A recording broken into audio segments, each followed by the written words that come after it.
He told her she was nothing without his name.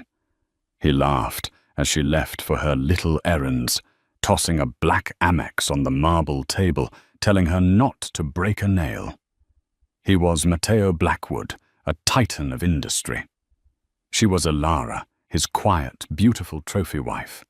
He was obsessed with being the main sponsor of the city's most exclusive event, the Starlight Gala. But a mystery benefactor outbid him, and tonight, in front of everyone who matters, he's about to see his quiet little wife step into the spotlight and utterly destroy him. The penthouse was silent, but not peaceful.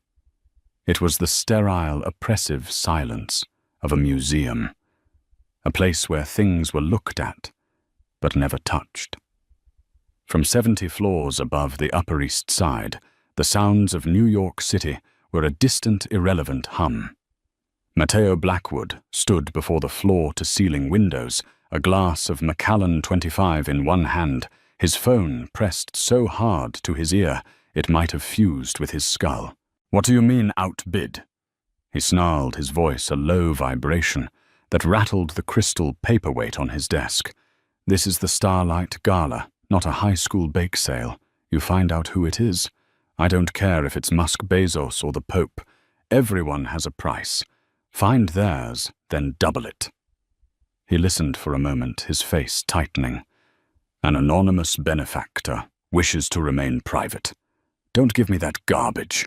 Find them. I want that sponsorship. Blackwood Capital will be the name on that stage. Handle it." He ended the call without a goodbye, slamming the phone onto its cradle. He turned his Tom Ford suit, uncreased his anger, a perfectly tailored accessory. His eyes fell on his wife, Elara. Elara Blackwood was sitting in the pearl-white armchair by the cold, modern fireplace, tending to a phalaenopsis orchid. She was, as always, beautiful. Her pale blonde hair was pulled back in a simple chignon. She wore cream-colored cashmere trousers and a matching silk blouse. To Mateo, she was the most expensive and least interesting acquisition he had ever made. "Did you hear any of that?" he demanded. Elara looked up, her grey eyes clear and calm. "I heard you shouting Mateo. It's hard to miss. I'm talking about the gala, the Starlight Gala, the single most important philanthropic event of the year, the one I've been structuring a deal around for 6 months, and some nobody waltzes in and snatches the main sponsorship. Perhaps they simply believe in the cause," Elara said, softly, her fingers gently adjusting a stake for the orchid. The cause was funding STEM education for underprivileged girls. Mateo let out a short, sharp laugh. It was a sound devoid of humor, like metal striking flint. "Believe in the cause, darling, please. This isn't about charity. It's about positioning. It's about having the Mayor Senator Albright and every venture capitalist on the eastern seaboard see the Blackwood name synonymous with a $100 million philanthropic drive. And you," he said, pointing a finger, "you just sit there with your flowers." Elara stood, brushing a speck of potting soil from her trousers. "The flowers need care. They can't care for themselves." Profound. He loosened his tie, his frustration needing a new target. "While I'm trying to salvage our entire fourth quarter, what's on your grand agenda today?" "A fitting at Bergdorf's, a 2-hour lunch at Le Bernardin. With those other vacuous wives, I have some errands to run," she said simply. "I'll be out for a few hours." "Errands," he scoffed again, the sound truly dismissive this time. He walked to the massive marble island that separated the living area from the kitchen he'd never once used. He pulled his wallet, a sleek black alligator skin piece, and retrieved an Amex Centurion card. The black card. He spun it across the marble counter. It skidded to a stop in front of her. "Go. Buy a new car, a new face.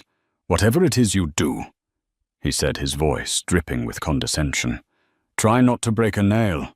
God knows you're useless if you aren't decorative." This was their routine.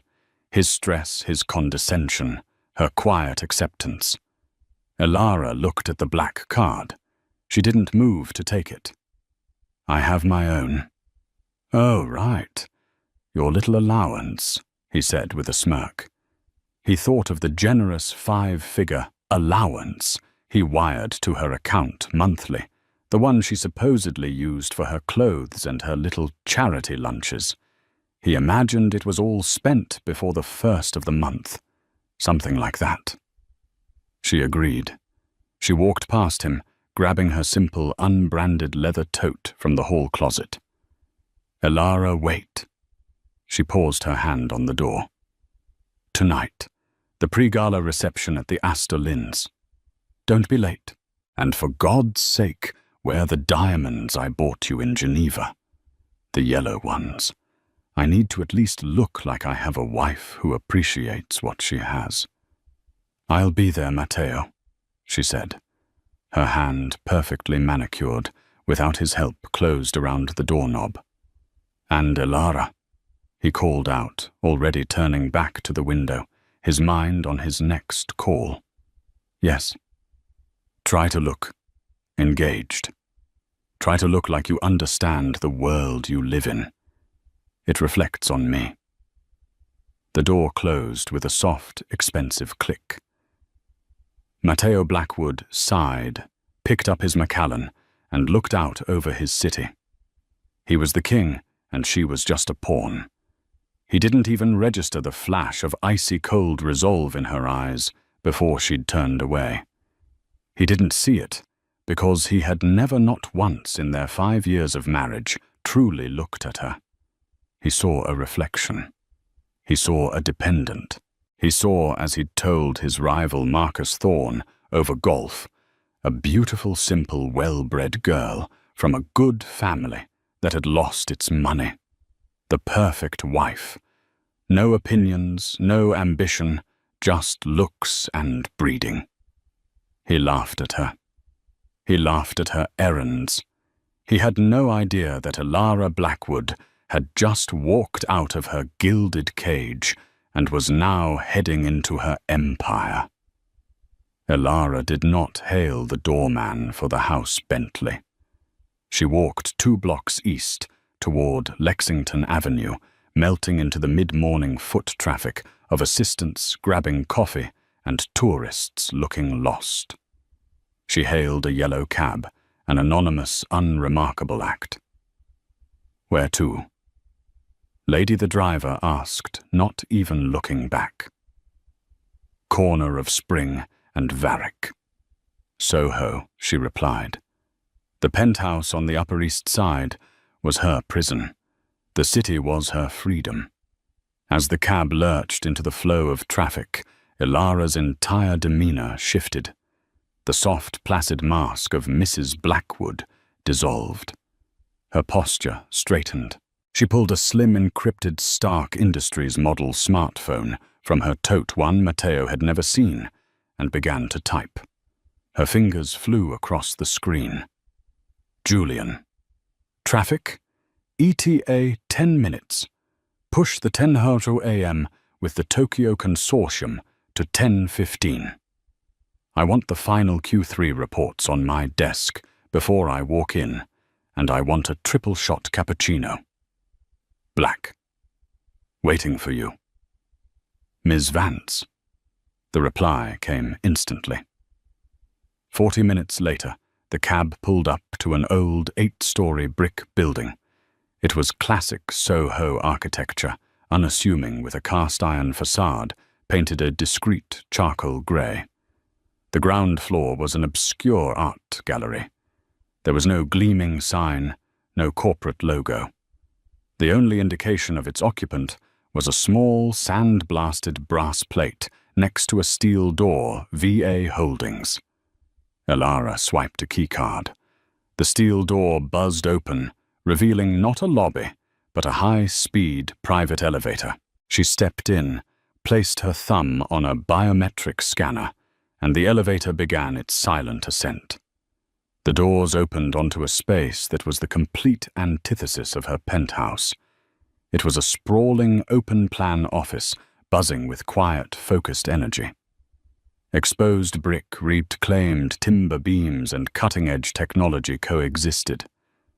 Dozens of analysts and developers sat at vast, curved monitors, their faces illuminated by streams of code and market data. This was the headquarters of Vance Ethel. Good morning, Miss Vance. Morning, Sarah. Morning, Ben. Not Miss Blackwood. Here she was, Miss Vance. A tall man in a sharp, dark blue suit, his hair a distinguished silver at the temples, met her at the elevator with a tablet and a steaming paper cup. This was Julian Hayes, her COO, her mentor, and the only person on Earth who knew her full story. Julian. Thank you, she said, taking the coffee. Report. Good, he said, falling into step as they walked toward her glass-walled office. The Tokyo deal is solid. They're just nervous about the regulatory hurdles in Germany. Your 10:15 call will smooth them over. The Q3s are on your desk. We beat projections by 9%. 9, I expected 12, she said, not unkindly. The TerraTech acquisition is slowing us down. It's a cash-heavy play. Which brings me to the next point, Matteo Blackwood. Elara stopped her hand on her office door. What about him? Blackwood Capital has been sniffing around TerraTech for the last 48 hours. Aggressively. They're trying to structure a leveraged buyout. TerraTech was a struggling but brilliant startup in Arizona that had just patented a revolutionary water purification system, one that could desalinate water with 90% less energy. It was a game changer. He's not buying TerraTech. Elara said, her voice flat. He's putting on the pressure. He sees it as a distressed asset, a quick flip. It's not a flip. It's the future, Elara said. She walked into her office and sat behind a massive desk of reclaimed oak. He thinks in quarters, Julian. We think in decades. Finalize our offer. 30% above his. All cash. Close it by end of day. I want the press release ready for tomorrow night. Tomorrow night, Elara, the Starlight Gala is tomorrow night. I know, she said, a small, cold smile touching her lips. And so is the big announcement. Julian paused, a rare look of concern on his face. He was in his late 50s, a former investment banker who had worked with Elara's father. Are you sure about this? The timing. The gala. You've kept Vance Ethel and Elara Blackwood separate for 5 years. Once this bell is rung, you can't unring it. He will know everything. Elara spun in her chair to look out the window. Her view wasn't of Central Park. It was of the rooftops of Soho, of industry of creation. He called me decorative Julian. He laughed at my errands. He thinks the woman he married is a simple-minded doll who exists to wear his diamonds and host his dinners. Her story was one of careful, deliberate construction. Her father, Dr. Aris Vance, was a brilliant, eccentric engineer. He'd invented the core algorithm for a new type of sustainable energy grid, but died penniless and in debt, his patents collecting dust. Elara, with her quiet brilliance in mathematics and finance, saw what her father's legacy was worth. When she met Matteo, he was the rising star of Blackwood Capital. He was charmed by her beauty and her good old money maiden name, not knowing the money was long gone. He saw her as a project, a beautiful painting to hang in his penthouse. When she'd once tried to show him her father's patents, he'd patted her on the head. Leave the business to me, darling. It's too complicated for you. That was the day Vance Ethel was born. She'd used the last of her father's seed money, found private funding from investors in Zurich and Singapore, who didn't know Matteo Blackwood, and built her company in secret. Vance Ethel, Ethel meaning noble in Old English, a noble legacy. In 5 years, she had turned those patents into a green tech and sustainable investment fund worth billions. She was the anonymous benefactor, the silent partner in dozens of tech unicorns. She operated through Julian, through shell corporations, and through a simple, unshakable secrecy. Her life with Matteo was a performance. Her work was her reality. He needs to know, Elara said, turning back to Julian. He needs to see. And the gala, Julian asked. The sponsorship is confirmed. Anonymous benefactor, as requested. But they'll announce you before the main address. I know. I've already sent my bio to Mrs. Astor Lynn's team. Under my name. Your name, Julian's eyebrows shot up. Elara Vance. Yes, he thinks Elara Vance died 5 years ago and became Mrs. Blackwood. He's about to find out Miss Vance has been very, very busy. This is more than business, Elara. This is a detonation. It's a reckoning, Julian, she corrected him. He laughed at me. He told me I was nothing without his name. Tomorrow night, I'm giving him his name back. Matteo Blackwood was not having a good day. After his morning tirade, he'd gone to his office, a cavern of black marble and smoked glass in Midtown, only to find more problems. His bid for the Starlight Gala sponsorship hadn't just been outbid, it had been eclipsed. They didn't just beat our offer, sir, his nervous VP of marketing said, wiping a sheen of sweat from his forehead. Our offer was 20 million. The confirmed sponsorship is for 50 million. Matteo's blood ran cold. 50. In one check wired in full this morning, from a private holding company. Swiss. Untraceable for now. Mrs. Astor Lynn said she's never seen anything like it. They're naming the entire new STEM wing after, well, they don't know who yet. The benefactor is being revealed at the gala. 50 million. That wasn't just a donation. It was a statement. It was a power play that dwarfed his own. Blackwood Capital could have afforded it, but it would have been a strain. The company was over-leveraged. Matteo had made a series of aggressive, risky bets on commercial real estate, and the market was turning. He needed the positive purr from the gala to calm his investors. Now he wouldn't just be absent from the stage. He'd be the guy who got publicly humiliated. He spent the rest of the day in a controlled fury. He yelled at his traders. He demanded impossible deadlines. And he kept thinking about TerraTech. If he could just acquire that water purification patent, he could spin it off, create a green subsidiary, and change the narrative. Get me Robert Hines at TerraTech, he barked at his assistant. A minute later, she buzzed back. So Mr. Hines is unavailable. His assistant says they are in a priority meeting. With who? Matteo growled. She wouldn't say, sir. Just that they were finalizing an acquisition and wouldn't be available for the rest of the week. Matteo slammed his fist on the desk. First the gala, now this. He felt a rare, unwelcome prickle of panic. It felt like sand slipping through his fingers. That evening, he arrived at the pre-gala reception at the Astor Lynn estate in a foul mood. Elara was already there as promised.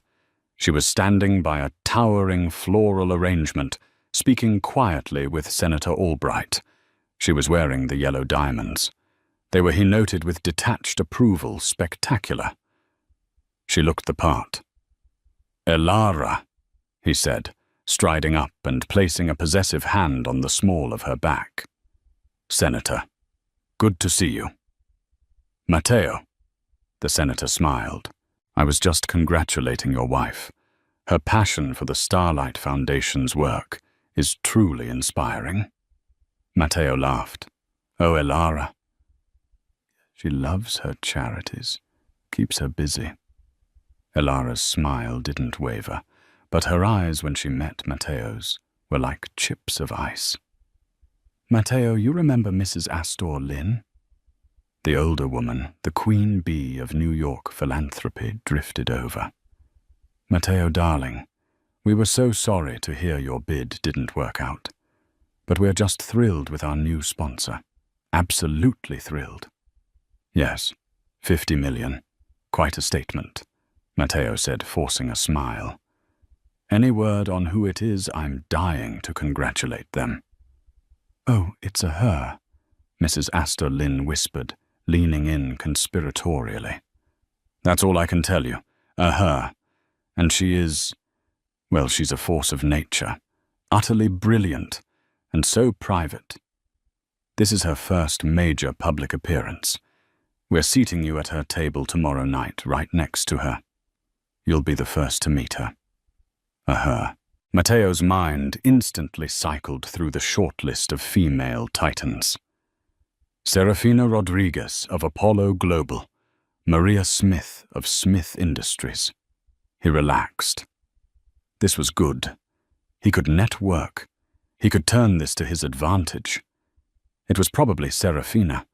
He'd heard she was making a move into green tech. He glanced at Elara.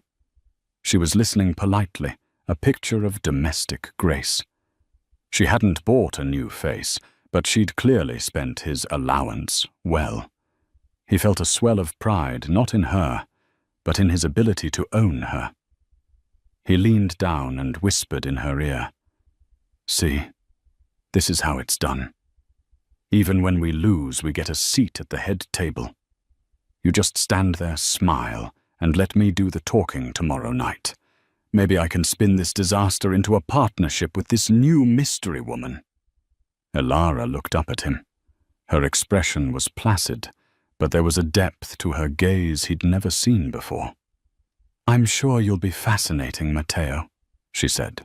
Later that night, back at the penthouse, the facade cracked. Matteo agitated by the gossip, and the pressure poured another Macallan. Elara was in the library reading. He hated when she read. It felt accusatory. "You were quiet tonight," he said, standing in the doorway. "I was listening," she replied, not looking up from her book. "Listening to what the senator—" "He was just being polite, Elara. He doesn't actually care about your opinion on whatever it is you talk about. Flowers, table settings." She carefully placed a bookmark and closed the book. The title on the spine read, "Principles of Advanced Water Desalination." He didn't notice. "You really don't see me at all, do you?" she asked. It wasn't an accusation. It was a simple clinical observation. "I see a wife who has everything," he snapped.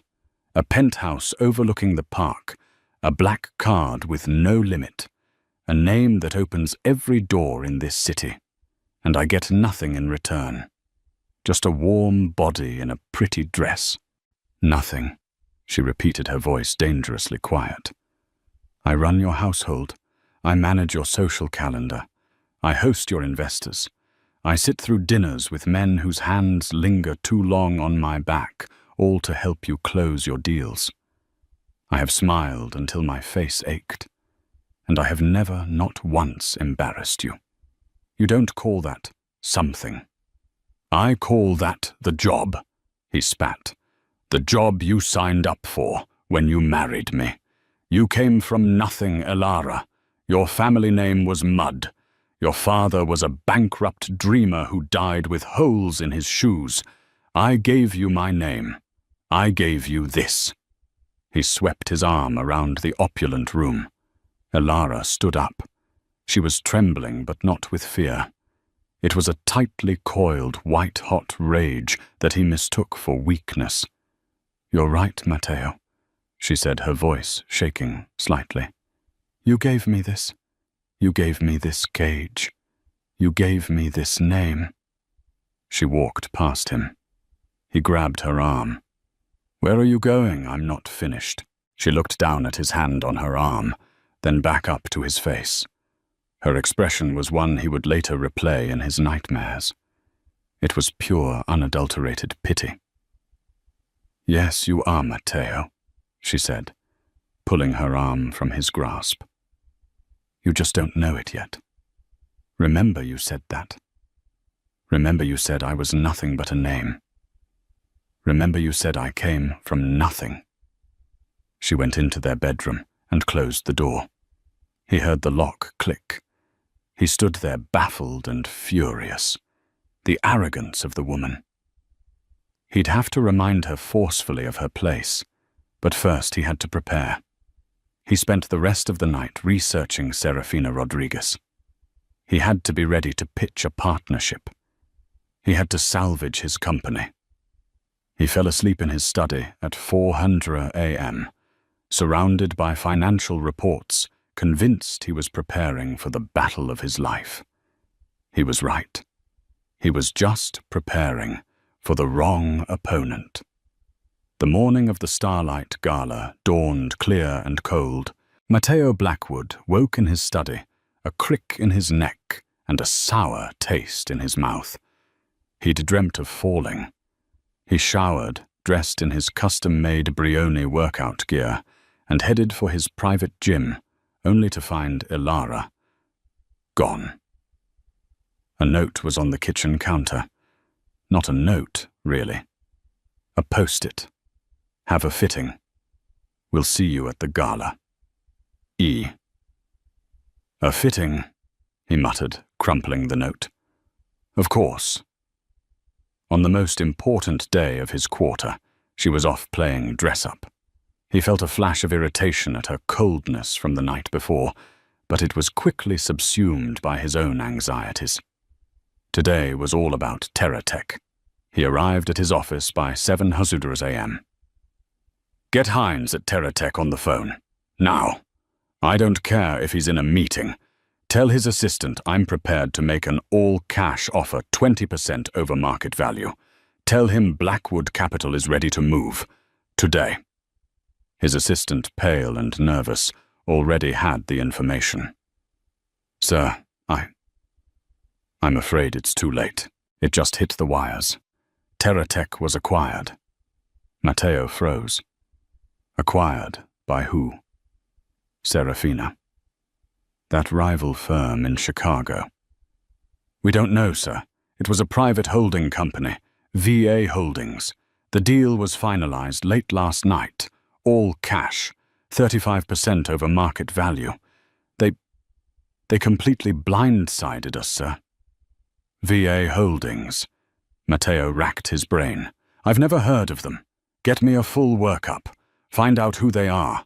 Who's on their board? Who's their CEO? I want a name, and I want it now." This was a catastrophe. Terratech was his lifeline. It was his pivot. Without it, his portfolio looked dangerously unbalanced. His investors would be spooked. The panic he'd felt earlier returned this time as a cold dread. He was losing control. Across town, Elara Vance was not at a fitting. She was in the boardroom of Vance Ethel, signing the final document that concluded the $4.8 billion acquisition of Terratech. "It's done," Julian Hayes said, taking the pen from her. "Congratulations, Ms. Vance. You just cornered the market on sustainable water technology." Elara leaned back, allowing herself a small, satisfied smile. "My father's dream," she said quietly. "He always said you could save the world with clean water. Now we can." "The press release is queued," Julian said.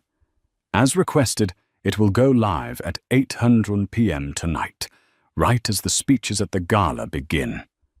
"Good," Elara said. I've also instructed Mrs. Astor Lynn's team. My speech will follow the announcement of the Terra Tech Initiative. You're announcing the acquisition at the Gala. Julian looked stunned. That's aggressive. You're not just revealing yourself, you're throwing down a gauntlet. Blackwood Capital isn't the only shark in the water, Julian. It's time the others learned my name. She stood and smoothed her blouse. Now I actually do have a fitting. Her fitting was not at Bergdorf's. It was at a private, unmarked atelier in the West Village, run by a single reclusive designer known only as Madame Seraphine. Seraphine dressed royalty and billionaires who didn't want their names in vogue. Miss Vance, the designer, an elegant woman in her 70s, said as Elara entered. It is ready. Hanging in the center of the room was not a dress. It was a statement. It was not the pale, muted colors Matteo preferred. It was a deep, breathtaking sapphire blue, crafted from a heavy silk that seemed to drink the light. The cut was severe and elegant, a high, structured neckline, long sleeves, and a column skirt that pooled at the floor. It was the dress of a CEO, a monarch. It was a suit of armor. It's perfect, Seraphine, Elara breathed. You are not attending as a wife. Madame Seraphine observed, her eye sharp. You are attending as a warrior. Today they are one and the same, Elara replied. Matteo spent the day in a black fog.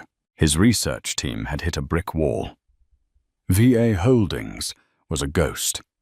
It was a labyrinth of international shells registered in Switzerland, managed out of Delaware with its primary funds in a Singapore trust. It was impenetrable. There must be a name, he roared. The only name we can find is the signatory on the SEC filings, sir. A man named Julian Hayes. He's a lawyer. Seems to be the COO. But the UBO, the ultimate beneficial owner, is sealed in a blind trust. Matteo was stumped. He was furious. He was for the first time in his professional life completely outmaneuvered. He went home at 6 to change. The penthouse was silent. Elara's dress bag was hanging on the closet door. It was from Chanel. Or so he thought. Elara had been clever. She'd had her assistant pick up a decoy dress from Chanel, one she would wear to the gala, only to change at the last minute. The real dress from Madame Seraphine was already waiting for her in a private suite at the Metropolitan Museum of Art, where the gala was being held. Matteo looked at the Chanel bag. I hope you got something decent, he muttered to the empty room.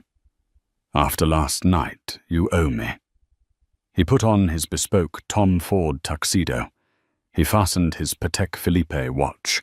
He looked in the mirror. He was Matteo Blackwood. He was a king.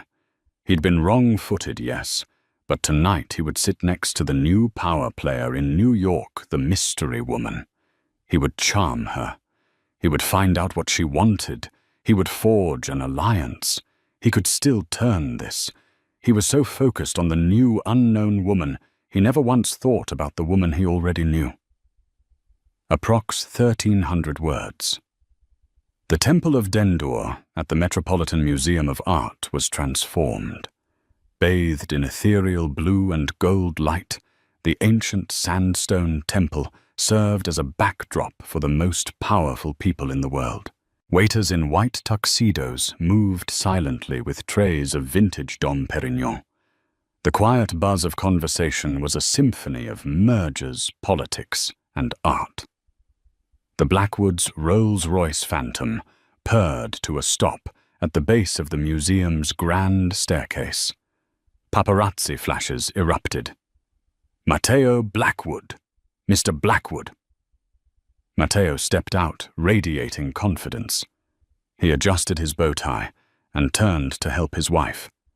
Elara emerged, and he gave her a quick, appraising glance. She was wearing the Chanel dress, a perfectly acceptable, elegant, but ultimately safe black sequined number.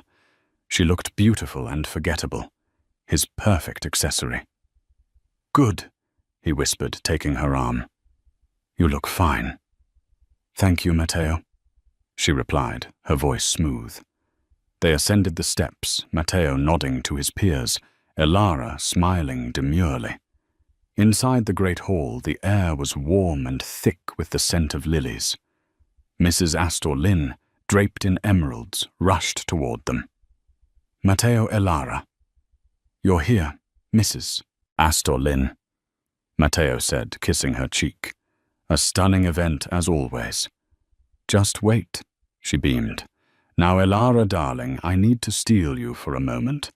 We have the private donors' reception in the Sackler wing. Mr. Blackwood," she said, turning to Matteo. "Your table is right at the front, table 1. You're right next to the podium. You'll have the best seat in the house." Matteo felt a thrill. "Excellent. And our sponsor? She'll be there." "Oh yes," Mrs. Astor Lynn said, her eyes twinkling. "She's preparing. Now, Elara, come with me." Matteo watched Elara walk away, with the event host a pang of annoyance hitting him. "Probably to review the silent auction items," he muttered. He smoothed his tuxedo and made his way into the Temple of Dendur. His table was as promised, front and center. He saw the place cards: Mayor Johnson, Senator Albright, Serafina Rodriguez, and right next to his own, a blank card that simply read, "Our honored guest." "Matteo!" a voice boomed. Matteo turned to see his rival Marcus Thorne, a broad, boisterous man who ran a rival equity firm. "Marcus, good to see you," Matteo said, forcing a smile. "Is it?" Marcus laughed, clapping Matteo on the shoulder. "Heard you got kicked to the curb on the sponsorship and on TerraTech, both in 24 hours. That's got a sting, Blackwood." "I pivot, Marcus. You know that.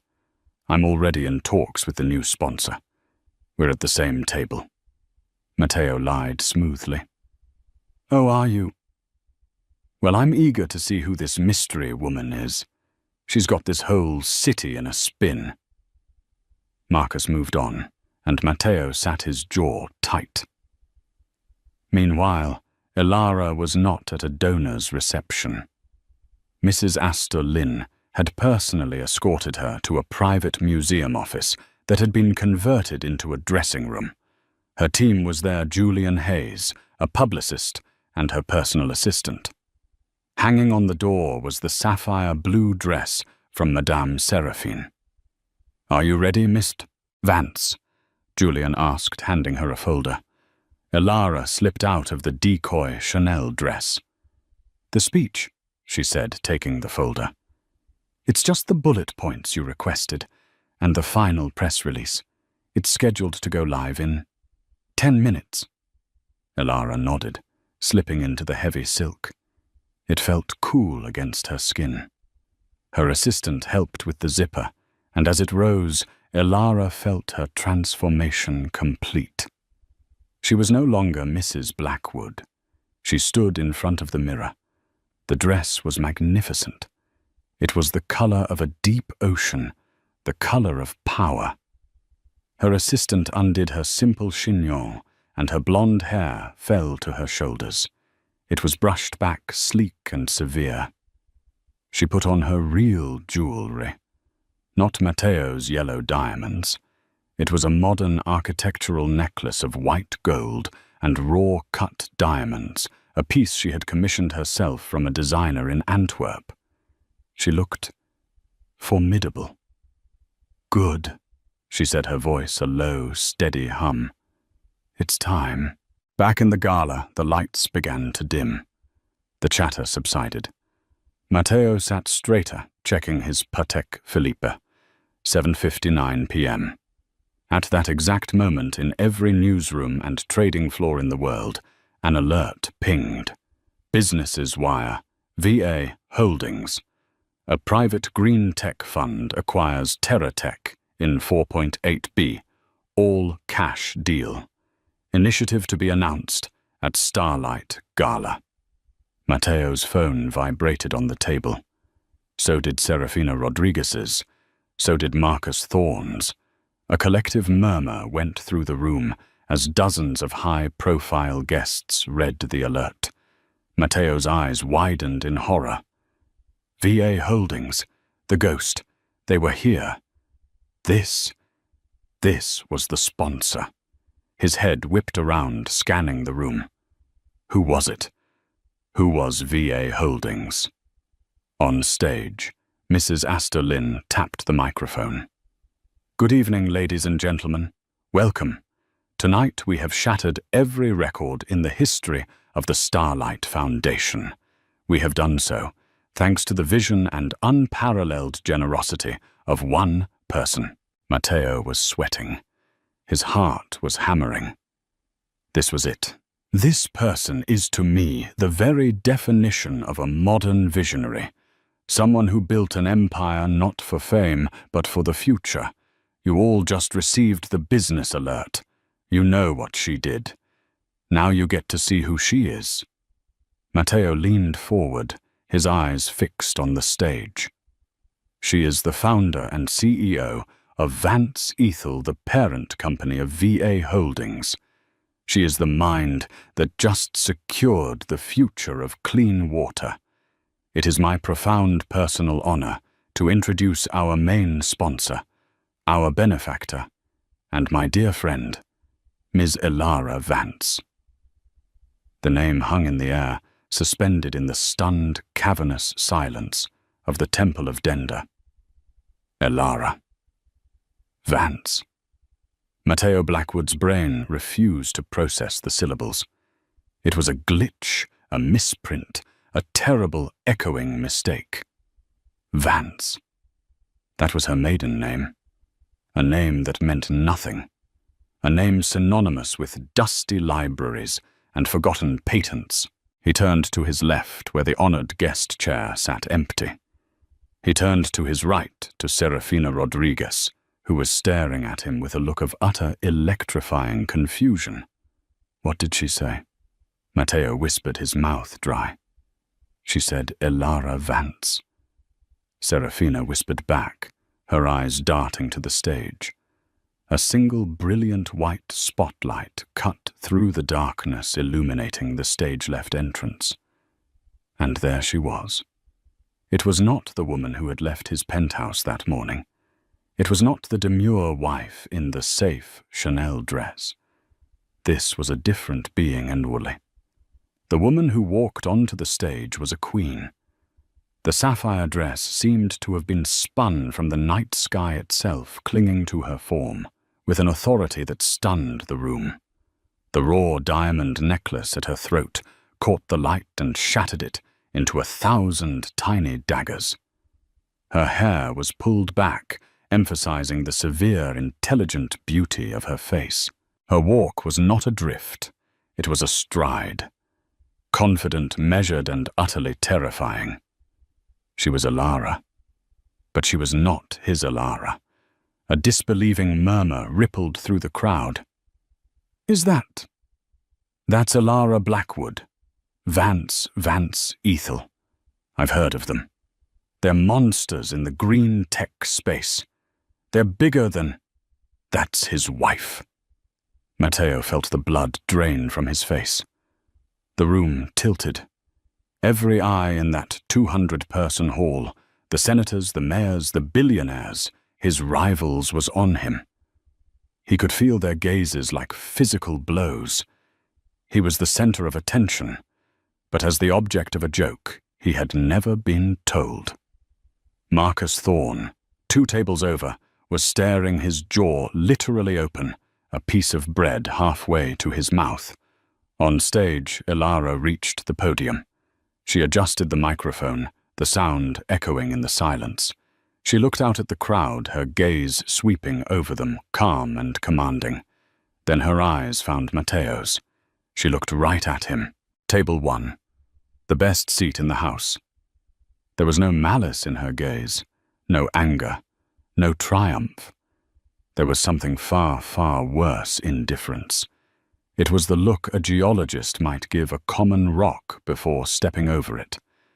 In that single 3-second stare, Matteo Blackwood ceased to exist for her. "Thank you, Mrs. Astor Lynn," Elara's voice rang out. It wasn't the soft, agreeable murmur he was used to. It was a clear, crisp, confident alto. A CEO's voice. A voice that closed billion-dollar deals. "My father, Dr. Aris Vance, was a brilliant man," she began. "He believed that true innovation wasn't about profit, it was about legacy. He dreamed of a world where technology served humanity, not the other way around. But he was a dreamer, not a businessman. He died with pennies in his pocket, and a mind full of dreams that the world told him were worthless." Matteo remembered his own words, sneered in the library. "Your father was a bankrupt dreamer who died with holes in his shoes." He felt a cold spike of nausea. "For the past 5 years," Elara continued, "I have worked to make those dreams a reality. I founded Vance Ethel with a simple mission to fund the future, to find the brilliant minds the world has overlooked and give them the resources to change the world." She was Vance Ethel, VA Holdings, V.A. Elara Vance. It was so simple. It was so obvious. It had been right in front of him, sleeping in his bed for 5 years, and he had been laughing at her. "My father's greatest unfinished work," she went on, "was in water purification. He believed that access to clean water was not a privilege, but a fundamental human right." Matteo stopped breathing. "No. That is why I am so thrilled to announce tonight that my company Vance Ethel has completed its acquisition of TerraTech." The room gasped. This wasn't just a donation speech. It was a market-moving announcement. Serafina Rodriguez shot Matteo a look that was half pity, half unholy respect for his wife. She bought it," Matteo choked out. The company he was hunting, the company that was his lifeline. His quiet, simple wife had bought it out from under him while she was supposedly at a fitting. "Effective immediately," Elara announced. "Vance Ethel is open-sourcing the core TerraTech patent.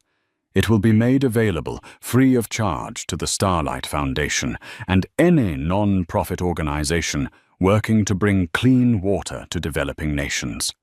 That is my father's legacy. That is the future we are funding." She didn't need the profit from the patent. She was giving it away. She wasn't just richer than him. She was in a different league. He played for profit. She played for power. A standing ovation began a rolling wave of thunder that shook the ancient temple. Senator Albright was on his feet. The mayor was on his feet. Serafina Rodriguez was on her feet, clapping with genuine admiration. Matteo remained seated frozen. He was a statue in a Tom Ford suit. He was paralyzed by the sheer scale of his own stupidity, his allowance, her errands, his condescension, his laughter. "Try not to break a nail. You are nothing without my name." A beautiful, simple, well-bred girl. His entire life was a lie. He wasn't the king. He was the court jester in his own home, and the entire world had just found out. Elara raised her hand, and the applause slowly died down. "Thank you," she said. She smiled a real radiant smile that Matteo had never seen. It was not meant for him. It was meant for her audience, her peers. She concluded her speech, gathered her notes, and walked off the stage. She didn't look at him again. The lights came up. The buzz in the room was electric.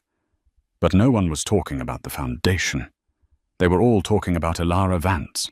and they were all looking at Matteo Blackwood. He sat there, the spotlight gone, as the first person finally approached his table. It was Marcus Thorne. He walked over slowly, picked up Matteo's untouched glass of Dom Perignon, and raised it in a toast. "Well, Blackwood," Marcus said, his voice laced with a brutal, mocking pity, "you finally did it. You're married to the most powerful person in the room." He took a sip. "Amazing. All this time we thought you were the shark." He leaned in closer, his voice dropping to a conspiratorial whisper. "Turns out, you were just the bait." The rest of the gala was a blur of humiliation for Matteo. He was a ghost at his own funeral. The seat next to him, the honored guest seat, his wife's seat, remained empty. Elara, as Miss Vance, was not sitting down. She was holding court. Matteo watched as if from a great distance, as a gravitational pull formed around her. The mayor was laughing at something she said. Senator Albright had a hand on her arm, speaking with earnest intensity. Serafina Rodriguez, the woman he had planned to pitch, was waiting in line to speak to her, looking impressed. No one spoke to Matteo. No one even made eye contact. He was irrelevant. The name Blackwood, which he had thrown in Elara's face as her single greatest asset, was now a footnote to Vance. He wanted to flee. He wanted to scream. But he was trapped, pinned to his chair, by the weight of 1,000 judgments. He stayed until the bitter end, drinking glass after glass of champagne, the bubbles tasting like ash. The ride home was in the Rolls-Royce Phantom. The silence in the car was louder than any argument they had ever had. Elara Ms. Vance sat across from him. She wasn't looking out the window. She was on her encrypted Stark phone, her thumb scrolling through what he now knew were not social media feeds, but market reports. "Congratulations," he finally said. The word came out like broken glass. She didn't look up. For what? The performance, the speech, Vance Ethel. It was quite a show. She finally locked her phone and placed it in her bag. She looked at him, and her eyes were empty. "It wasn't a show, Matteo. It was my work. 5 years, Elara. 5 years of this lying to my face every single day. I never lied to you," she said, her voice perfectly level. "You simply never asked. You told me who I was. You told me I was simple. You told me I was decorative. You told me my errands were buying shoes. You saw what you wanted to see, a mirror for your own ego. My money. You used my money to build this," he accused, his voice rising in desperation. Elara actually laughed. It was not her soft, polite titter. It was a sharp, cold, genuine sound of amusement. It was the laugh of a predator. "Your money," she said. "Matteo, I haven't touched your bank account or that ridiculous allowance since our first anniversary. I've been paying my own share of this penthouse, this car, these trips for 4 years. By routing the funds through a shell company that you thought was a tax write-off. Your accountants never even noticed." She leaned forward. "My errands were board meetings in Zurich. My charity luncheons were final negotiations with my investors in Singapore. My fitting today. It was signing the final acquisition papers for TerraTech, the company you were trying to buy." The elevator to the penthouse chimed. The doors opened. He was home, but it was no longer his. He stalked into the living room, grabbing the decanter of Macallan. He needed a drink. He needed to think. "So what now?" he demanded, pouring a glass. "You move your office in here. You expect me to just, what, be Mr. Vance?" "No," she said. She wasn't following him. She had stopped by the hall closet. She pulled out a sleek, dark suitcase. It was already packed. Matteo froze. What is that? Where are you going? I'm not going anywhere, Elara said, setting the suitcase by the door. I'm staying in my apartment, the one I own in Soho near my actual office. You are the one with a problem. A problem You told me I was nothing without your name, she said, walking toward him, her voice a clinical, precise blade. You told me I came from nothing. You laughed at my father's legacy. You stood in this very room and called me a vacuous wife. Elara, I was stressed. The market. I didn't mean... You did, she said, stopping just feet from him. You meant every word. The only reason you're backtracking now is because you've seen my bank balance. You don't respect me, Matteo. You respect money. And you just realized I have more of it than you ever will. He saw his mistake. His company was leveraged. She was liquid. He needed her. He shifted tactics. Elara, darling, be reasonable, he said, trying for a conciliatory tone. Think of what we could do together. Blackwood and Vance. We could be unstoppable. We could merge. We love each other. She looked at him. The pity was back, sharp and devastating. Love, you don't love me. You loved the idea of me. You loved owning me. But the most valuable thing you owned just walked out of its cage. She walked to the door. And as for merging, she paused, her hand on the handle. You should probably call your CFO. A cold dread deeper than anything he'd felt at the gala seized him. Why? Blackwood Capital is over-leveraged, Matteo. You made bad bets on commercial real estate. Your investors are nervous. You needed the TerraTech deal to calm them. You needed the gala to look strong. You have neither. How do you know that? He whispered. Because while you were busy researching Serafina Rodriguez, I was busy becoming your primary creditor. He dropped his glass. The Macallan, 25.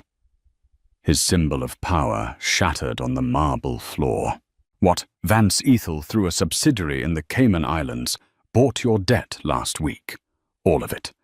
The $800 million you owe to Deutsche Bank and the Hong Kong consortium. I own it. She opened the door. Her COO, Julian Hayes, was standing outside next to a private security guard. Matteo Blackwood. Julian said, his voice polite but firm. You'll be receiving a call from our legal team at 9:00 a.m. tomorrow. We'll be discussing the new terms of your loans. I'd advise you to be cooperative. Matteo was speechless. He was ruined. He wasn't just married to a powerful woman. He wasn't just out-negotiated by her. He worked for her. Elara looked back at him, a final appraising glance at the man who had laughed at her. He was small, pathetic, drowning in a penthouse he could no longer afford. The problem, Matteo, she said, her voice soft, is that you always assumed you were the most important person in the room. You never stopped to wonder if you were. She turned and walked out. The door clicked shut, the sound of a vault sealing. Matteo Blackwood was left alone in the silent penthouse, his empire in ashes destroyed by the one person he never even saw. And just like that, the gilded Saturn was empty and the king was left with nothing but his own echo. Elara Vance didn't just build her own table. She bought the entire building. This story is a powerful reminder that you should never, ever underestimate the person sitting quietly next to you. The ones who move in silence are often the ones making the most powerful moves. What did you think of Matteo's reaction? Was Elara's revenge too harsh, Or was it perfectly served? Let me know your thoughts in the comments below. I read every single one. If you loved this story and want more tales of dramatic twists and just desserts, please give this video a like, share it with someone who needs to hear it, and most importantly, hit that subscribe button and ring the bell so you never miss an update.